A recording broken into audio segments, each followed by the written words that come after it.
Hi there. So I've been having a lot of fun reading through the reflections and I'm reflecting on the reflection. So I wanted to give back to you some of the wisdom and insights that were shared. For the people that participated in Zoom, I asked them to give me back a one word description of their takeaway from the session and then just unpack it in a paragraph or so. They didn't have to go into a lot of detail. And I can't believe some of the stuff that has come back. There's been some really good stuff. There were some things that didn't work so well. It's all good feedback. So I wanted to share that back with you just a little bit. And so I've got these insights to share with you, and then a couple of stories, and then we'll tie it together and tie it into empathy for your students and student engagement. So we'll see how that all works. So I'm a little bit of a word nerd.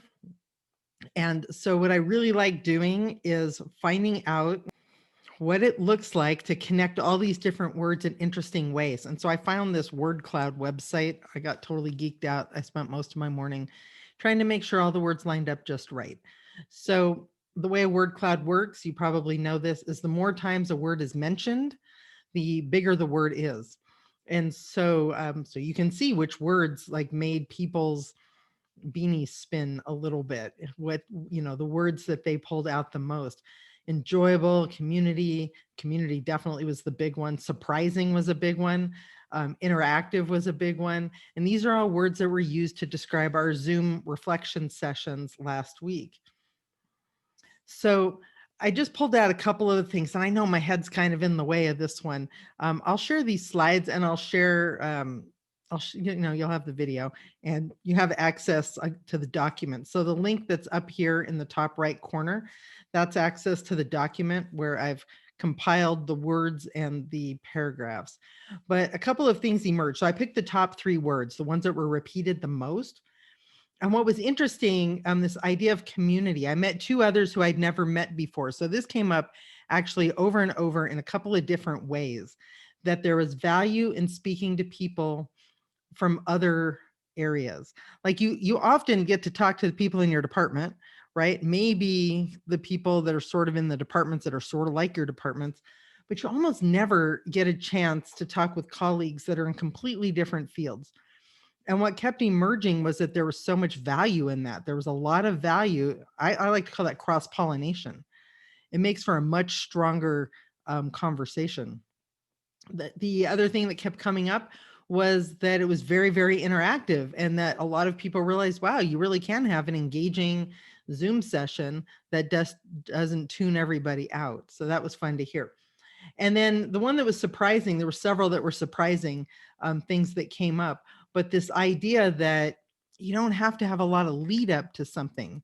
You can lead up short and sweet and then jump in and get to the good stuff right away. So there's like 60 other comments on there. I just pulled 3. I could have pulled any of them actually. Everything was good. Everything that has been submitted so far was fantastic. And more are still coming in. So let me flip over to the next slide. This is kind of what it's going to look like when you go to that link. It's not real high tech, but I'm trying to sort of, bookmark it a little bit so you can see the words, but you can see all the different words up there that are getting used. Accomplishment and authentic and solidarity came through today. I was so excited about that word. That's a wonderful word. These are all wonderful words. And so I hope you enjoy reading through that. And I hope you enjoy taking some of the wisdom and insights from that. So now we're at the part where I get to tell you a story. So, I have lots of kids and I'm a little bit, I'm a book junkie. We have enough children's books around here to probably start a bookstore like we probably could have after all these years. And so let me tell you a tale of a student because it's the end of the semester. We've all just dealt with finals, or I'm still dealing with finals, and you're reading through this stuff and you're kind of like, are you kidding me? So let me tell you the story of a couple of students. On this particular one, the reason I have this picture is because I had a student one time and it was a short-term class. It was a 6-week class. And we went and it was online and it was pretty tightly discussion based. There was a lot of discussion on the syllabus, set up. And so after the first week, I get contacted by this student and the student says, hey, it was a summer class. We're going down to Mexico for like 4 weeks, and where we are, there's no internet connection. Will that be a problem? Will that be a problem? No internet connection, online class. We're going to miss 4 out of 6 weeks. Huh. Yeah. Okay. So these are a bunch of little stories, not stories as much, but things that I'm pretty sure most of you have heard. Like I've heard all of these things in the last couple of weeks, especially over the last semester. Group work grumbles. Why do we have to work in a group? And our group can't coordinate anything. And I'd rather just do it myself. I love the computer ate the homework ones. My computer crashed, the internet's down, I can't access this, Zoom won't load, video camera won't turn on. Like there's all sorts of technical issues, right? If all else fails, read the directions. I told my kids that all the time. If all else fails, read the directions, right? And sometimes, there's like helper videos, and there's, all kinds of details that you're supposed to do, but you don't always read the whole thing. Students are like really bad about that. And I was just grading a big project. I'm thinking, like, did they even read the rubric? The rubric's got like, if you don't do this thing, you don't get those points, right? Like, and I always tell them, read the rubric. Anyhow, so I hear that a lot. This one up on the top, I'm worried about my grade. Oh, I have a video actually that I show them called I'm worried about my grade. Go look it up. It's a cartoon. It's really annoying, but it's super funny. Well, you'll laugh so hard, you probably cry, or you'll cry so hard, you got to laugh. I'm not sure which, but I have that conversation that's in the video with a student at least once every semester. Like every semester I start and I say, I don't want to have this conversation with you guys. And somewhere by the end, you have that conversation. And so, there's those students that they submit the assignment like 5 or 10 minutes later at midnight. They send you a message. Did you get it? Did you get it? Did you get it?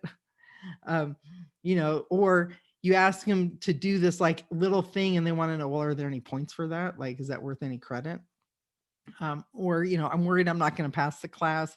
Am I doing okay? The whole thing about grades. This next one, I hear this all the time because I teach computers, right? And so, I'm just not techie. I'm just not good at this stuff. This is just not my thing.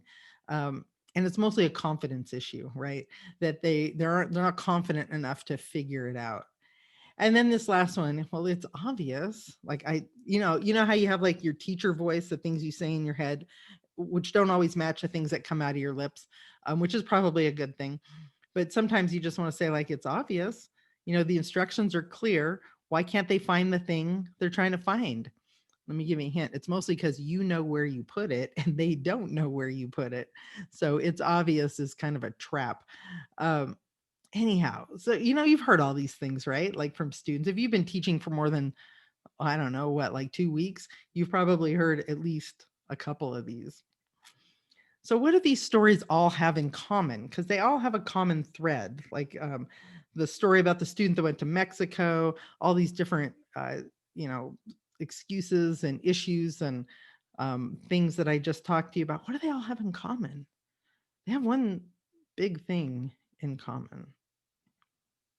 They were all told to me by teachers. Okay, now I'm not calling anybody out in particular because I won't do that because we've all done it. The trip to Mexico, that was a teacher in a class like this who decided to go take a vacation in the middle and think they could come back and just, I don't know what they thought. It was a discussion-based class. Like, how do you make up a discussion from 3 weeks ago? Didn't work. And I've heard all of those other things in the last several weeks from students in this class. Now, the reason I bring that up, there's a very important reason that I bring that up. Our students need the same things we do. When you read over all those takeaway statements, you're going to see over and over and over and over people saying, oh, I really miss like talking to other people, or I really enjoyed engaging and having discussions. What happened a lot was people would get into the breakout rooms and just chit chat for a few minutes, just get to know each other for a few minutes. And I want you to read through those things and think through all of those comments I just talked about and realize, our students, they need all that too. So let's tie this around to student engagement, because I honestly think one of the keys to student engagement is empathy, is having a good sense of empathy and understanding for where your students are coming from. And, they've got jobs and lives and families and problems and issues. And you can always tell the ones who are just making excuses, but I kind of think that's a small minority. Like, as I heard all these things from different people over the last few weeks, I didn't think anybody was making excuses. We're troubleshooting problems. We're in a new paradigm here. We're trying to do different things. That's all part of the process. Learning is messy. And part of the mess is being uncomfortable. And part of your job as a teacher is to help them feel confident enough and trusting enough that they will let you take them to places they didn't think they could go. So let's look at this for just a minute. Setting the stage for creating a safe, trusting learning environment for your students. That's critical. Okay, because engagement, that was the name of the game. Whether you wrote a paper or showed up in Zoom or made a video or did some slides, like there was a whole bunch of different ways. Engagement came up in almost every single reflection because it's important, right? So this is funny because I can move myself. I'm learning all kinds of things. Yay. So here's what I'm going to do. I actually, somebody messaged me and asked this question about wanting to set up Zoom sessions like this, or like what we did for their classes in the spring.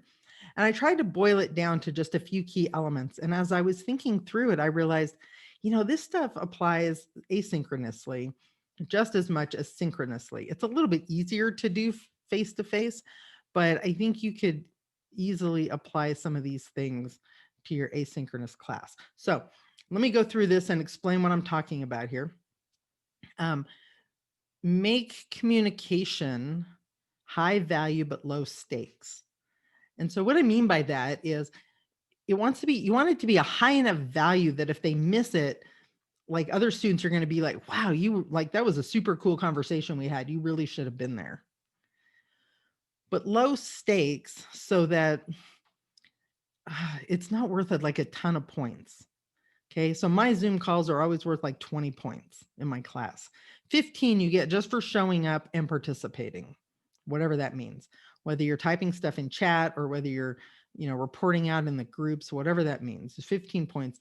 And then I always do a 5-point takeaway, which is fairly low stakes, but very insightful because it's not a research project or anything. They're not being graded on their, grammar and whatever. And I usually use Discord for this piece of it. I just have them post to a takeaway channel. But it gives me valuable insight into what they got out of it. And they feel like they're heard. So that's another place where they can feel like they're heard if you respond back. The next piece is set the stage. And so it's really, really important that you set the stage. I'm going to pull out my notes. Hold on a sec. I got notes somewhere because I don't want to make sure to miss anything. So by set the stage, I mean, you can't like force people to show up on camera or anything, and that's understandable. And there's lots of options for them. They can phone in, like you can phone into Zoom. There's ways you can do things. But if you let them know the why of why we're doing this, like what does this add to the class? What value will they get out of participating? I think that helps an awful lot. That just really does. Okay. The next one is be a conductor. And so way back in grad school, I read a book called The Art of Possibility by Ben Zander. I can't remember his wife's name. Anyhow, they co-wrote the book. And he was a conductor. He might still be a conductor, like an orchestra conductor. And it kind of gave me this picture because when you lead a classroom and you're leading a vigorous discussion in class, like face-to-face in class, it's almost like being a conductor. You've got all these different elements and different people and different ideas and different opinions.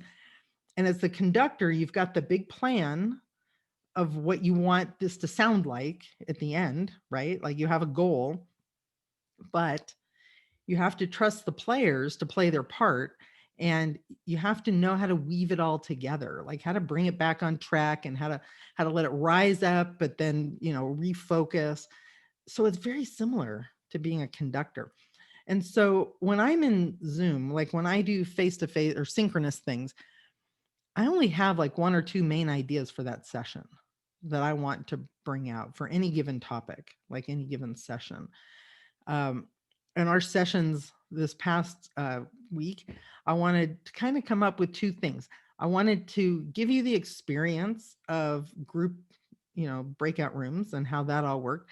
And I wanted to talk about the difference between the different kind of tools we were using, like Discord and Zoom and versus discussion forums. Those are my two main goals. As long as I got to talk about those at some point, it was good. And what I've noticed is if you set up your discussion questions correctly, like if you set the stage and you put the right musical score out there, then these questions tend to emerge naturally and give you opportunities for teaching moments. And we all know the best time for a student to learn something is when they actually want to know it. So if you're a conductor and you plan things, um, it's just gold. It's like gold when they ask the question. You're like, oh, funny that you asked that. So scooting over here to my right, my left. It's my right here, but it's when I point, it's the left. Anyhow, build social capital. Don't underestimate the power of social learning. Okay. The time you take at the beginning of the semester and throughout the semester to build social capital is critical, and it will pay off down the road. A lot of the comments that I saw that came in were things like, we didn't know each other, but then we got in there and we introduced each other in the breakout room and we're talking about stuff. And before we knew it, we were just laughing like crazy. Or, it was so good to hear that other people had the same concerns I did, even if we were in different disciplines. All of these opportunities for social capital pay off because later on, first of all, they'll feel more comfortable turning their cameras on because they actually have talked to those people. All right. And second of all, when you move down the road and you do some group work, like one of the issues we're having with group work right now is most of the people don't really know each other. There's no social capital. And in my own classes, I actually spend a lot of time building that piece up before we jump into a big group project. And it makes all the difference in the world. So take 5 minutes, do a speed session at the beginning of each of your Zoom calls, if that's what you're doing, or do something on your discussion forums that's kind of fun and low stakes, but pull a question that has to do with whatever your discipline is or whatever your topic is. Why did, I don't know, the War of 1812 happen? Whatever your topic is. Okay. What do you think? Like I did one, what do you think computer science is without looking it up? Just real quick, like, anyhow, they're fun. They can be fun. So this next one, maintain a rhythm. I've talked about this before. It doesn't really matter what schedule or what system you have, as long as you have a rhythm with it that students can count on, so that they know that, things are due Sunday night at midnight, or that a test is open from Thursday till Sunday, or, whatever the rhythm is. And so in most of my classes, I'll do an every other week rhythm with Zoom. Every week is a lot. That's a lot. And so, so I don't. But I'll do every other week for 90 minutes. And once we get the days set, they'll know on Zoom week, I have a choice of, Monday at 1 o'clock, Tuesday at 10 a.m., Tuesday night at 7 p.m., and Wednesday at 3. And those times stay the same. Once we nail those down, every Zoom week, those times are the same. So at the beginning of the semester, I don't know those times quite yet because I haven't surveyed everybody and I'm getting those answers back. But on my course schedule, I'll put in Zoom week and I'll explain what that is. That this week you need to plan on being in Zoom, and it's every other week. And that rhythm works out nicely. The other rhythm that I like to maintain is the rhythm of what happens in Zoom. So, I start off with a little checking in thing. I kind of go over, here's the rules of the road every time. The first time or two, you spend a little more time on those things. But once they get into the rhythm, you don't have to repeat that over and over. And then we'll do a speed round, and then we'll have a discussion, a breakout question. We'll come back and report out. And then maybe if we have time, we'll do a second breakout question and report out. And so it becomes this rhythm within the call that they know what to expect. And that knowing what to expect also makes them more comfortable. It makes them more likely to turn on the cameras and participate. And you just set an expectation. Like if you're here, you're participating, whether, like I said, it's in chat. If you're not comfortable speaking, that's fine, but you have to participate in some manner. So rhythm's important. And this last one, small group advantages. Okay, so we had an hour last week or whenever we did reflections, and I limited the groups to 15 people. And we were right on the edge. Like it was right on the edge of being enough time. And we went overtime, 5 or 10 or 15 minutes in most of the sessions, just because there was so much to talk about. Can you imagine if I'd had 30 or 40 people in that session? Nah, it just wouldn't work. Like for me, it just doesn't work. And so that's why I break it up. I figure here's how many students I have in the class, and to get 10 to 15 people in a session, I need to have 2 or 3 sessions. So what that means on Zoom week is I'm kind of repeating myself. Like when we did reflection 1, I did that 9 times. I had the same slides 9 times. By the end, it gets a little bit, I can normally don't have 9 sessions in 1 week, but by the end it gets, you're repeating yourself a little bit, but it's a different group of people. And they have a different dynamic, and they bring up different things. And so it's not totally boring. It's kind of interesting to see that. And the trade-off in terms of engagement that you get is amazing, because they can't just hide in the back of the room, right? Because you can see them because they're not a little tiny dot on the screen. Yeah, so I can't say enough about small group advantages. So it's challenging, but it's not complex. Like it really is pretty simple to get engagement out of students. And like I said, I think all of these actually can apply to an asynchronous environment too. You just have to think it through, and it takes a little bit of planning. So right now, we're doing finals, and part of my finals are that I give a reflection assessment at the end. And one of the questions I asked was, what role did Zoom and Discord play in your learning and motivation? So I'm still collecting all those, but I wanted to share one with you. I guess I should move back over here. I liked this one. So they said, participating in Zoom was different this semester for me. I was used to just logging in and listening to lectures for hours. And we all know that's like, is boring to tears, right? After joining the first Zoom meeting we had, I became motivated to log into the class sessions and discuss the week's topics. The discussions helped me better understand the topic and interact with classmates. Now, this is one, of dozens, but most of them are saying something like this from the students. So I think if you realize all the things, like take a look at all the things you're feeling going through this class as a student, and just catalog those a little bit.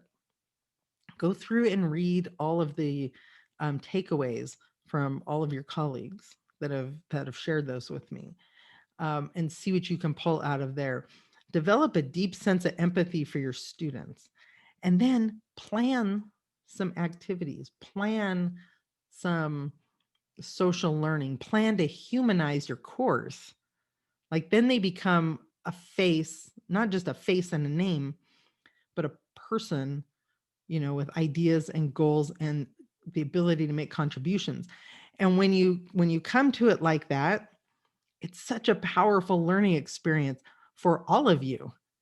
I've learned so much. I learned a lot just by reading some of the feedback that I got, some ideas for how to do it better. And that's valuable.